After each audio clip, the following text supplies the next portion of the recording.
Yo, what's good YouTube? It's your boy JY, back here with another video for you guys. So today I'm going to be talking about Artifact Scythe and just giving you like a little review of the Artifact package in general. And before I get into the discussion, just want to give you guys a thank you. Recently this last week I've been sort of dabbling in the whole YouTube thing, or Yugi tubing, and you guys have shown me a lot of love, a lot of support, so I'm like really grateful for that. So thank you to all you guys for encouraging me and giving me a lot of support. And yeah, let's jump right in. So artifacts, I've always been a really big fan of the Artifact engine. Like throwback, like my first ever local win, like the first time I ever won locals was playing Artifact Heroes, and in the finals I played against Pendulums, and I actually managed to win just by like Scythe locking him game 1 and game 2. So I have a history with that package that holds a special place in my heart.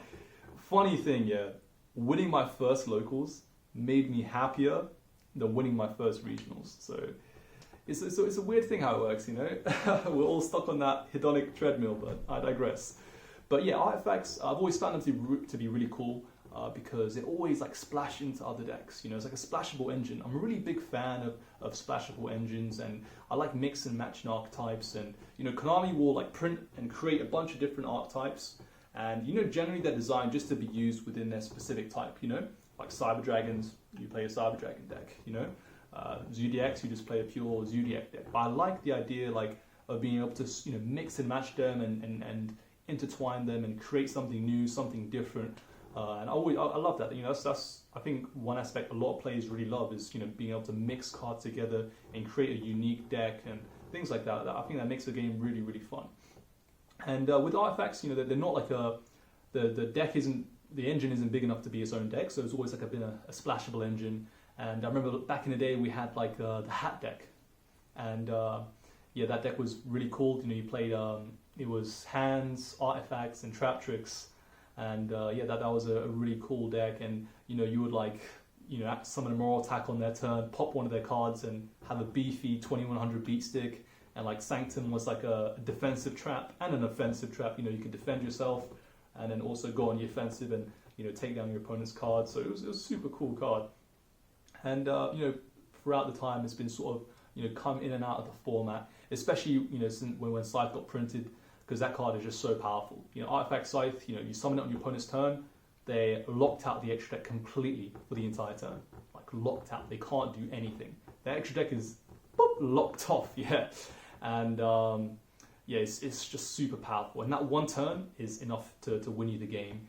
And we've seen it throughout time, it faded in and out. Even I remember there was a time during Zodiac format where people were siding artifacts, and it's always just coming in and out of format. And recently, we got links, and with links we got the new link Artifact Dagda, and it's a generic link to lets you set any artifact from your deck if you activate an effect on the field, and then it has another effect which is if Dagda is destroyed, you get to summon any artifact from your grave. Such a good link. It works so well with the archetype. And with Burst of Destiny coming out this weekend, we got Destroy Phoenix Enforcer, which has an effect that lets you destroy cards on the field. And with that, you can very easily trigger your Dagda and set Scythe, and then pop the Scythe on your opponent's turn to lock them out the game. So if you can make 2 link 2s, you can make your Venom Anaconda, and you can make your Verte Anaconda, and then you can make your Dagda, and boom, you have Scythe lock with a Destroy Phoenix Enforcer on the board. And that is pretty hard to beat there. So a lot of people were asking me like why I didn't choose to play Scythe over the weekend. The reason is first, like Burst of Destiny just came out, right? So we got a new set coming out. With that we had Sword Soul, Flunderees, and we had some support for Rogue decks. So we had the Lord of the Heavenly Prison, I believe, the Skyrock guy.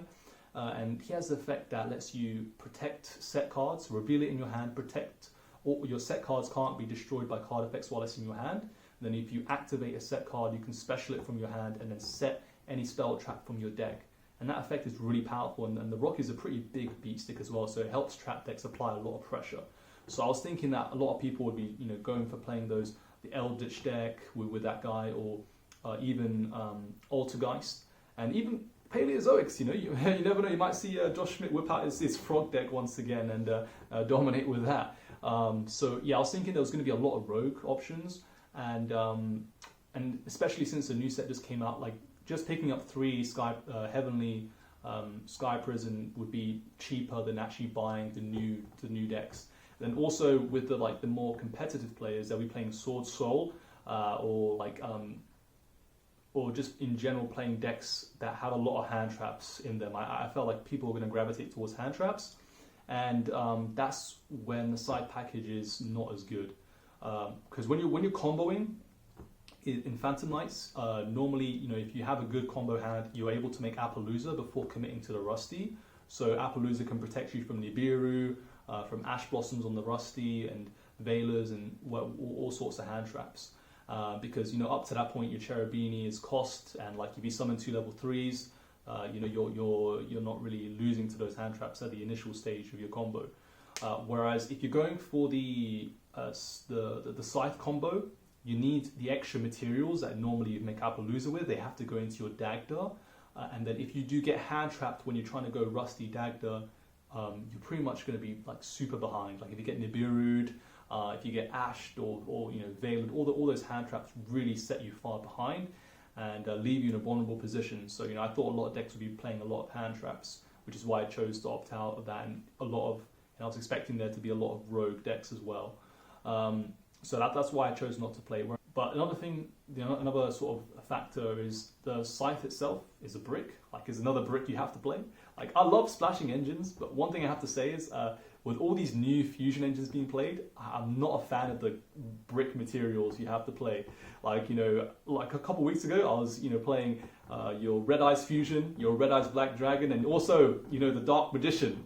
And even though I had that vanilla in my deck, I was never able to pull off the, you know, with no monsters left on the field, summon Dark Magician and declare direct attack. You know, like, that Dark Magician just looked at me and bricked my hand every time I saw it.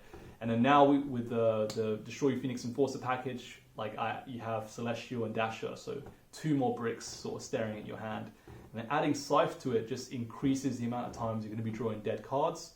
Generally, when you set up your first, you know, your board, if you have like an Appaloosa, an Enforcer with like Fogblade set, like that usually will be enough to win you the game, unless your opponent opens really insane.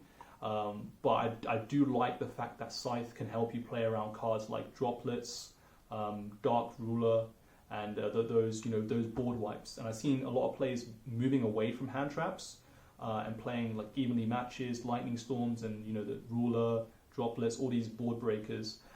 So in a format where everyone is ditching hand traps or board breakers, Scythe becomes very, very powerful. So it's really down to a meta call. You know, if you think you're going to go into a field, into a tournament where everyone is playing hand traps, then maybe side deck the Scythe package, or maybe just opt to not play it and just opt to play like a safe, powerful but safe combo that's resilient and good through hand traps. But if everyone's going for like board breaking cards and ditching hand traps, then that's when Scythe just becomes like super powerful, because, you know, you're going to be able to pull the combo off a lot, you know, way more consistently. And another thing to add to, it's not just Scythe, we have Lancia too. So, you know, you have the utility of being able to get Lancia as well from your deck. And you can get both. You can trigger Dagda on both turns to get both of them, which is absolutely insane as well. So yeah, I do feel like Scythe is quite a ban-worthy card, because it is quite toxic. And if you think it's bad right now, at least now you have a chance to draw hand traps to stop it. In a couple months' time, we're going to have the Brave Engine. And the reason why it's so good in the OCG is because of the Brave Engine. So in OCG, they actually have more than 1 call by the Brave. I believe they have 2, possibly 3. I'm not sure. I've seen a lot of deck lists with 2. So they definitely have at least 2 called by the Grave. They also play Cross Out, Designator, and then they have the Brave Engine on top of that. So they're just, you know, always pretty much guaranteed to play through at least 1 hand trap because of that. All those, you know, those counters to hand traps. So that's why they can very consistently pull off the Scythe. And it just makes it, you know, a lot worse. It makes it very toxic and, you know, Darroll dependent, because, you know, you're just guaranteed to pull off the Scythe. So it's not a very fun card. You know, like I would rather, like, in an ideal world, you'd rather be able to like make your board. Then if your opponent Dark Rulers or Droplets you, that's cool, because they still have to like grind through your resources and like there's more of a back and forth there. Whereas if you just Scythe them and just win the game, it's not very fun, I have to say. So yeah, closing thoughts, I guess, if you're playing in the meta where there's loads of hand traps, then, maybe not main deck the Scythe package and just go for a stronger, more consistent, resilient main deck. Whereas if there is less hand traps and more board breakers, then Scythe your way to victory, I guess. And that's just my views on the card overall. I'm not sure whether or not I'm going to play it in the future. It just depends on what I think the meta will look like. But yeah, Scythe is very, very powerful. And if you want to see some combos, people asking me about combos. There's a dude who took his time to make a bunch of various Scythe combos. I can't remember the full name of his YouTube. So I'll actually link that video. He made like so many different Scythe combos. So if you want to see how various different ways and combinations of Phantom Knights you can draw to set up that combo, check that video out. And I hope you guys enjoyed. Leave your thoughts in the comments below. What if I might have missed something, or you might have a different opinion, or if there's something you want to add. Leave it in the comments below. And see you guys next time. Take care. Peace out.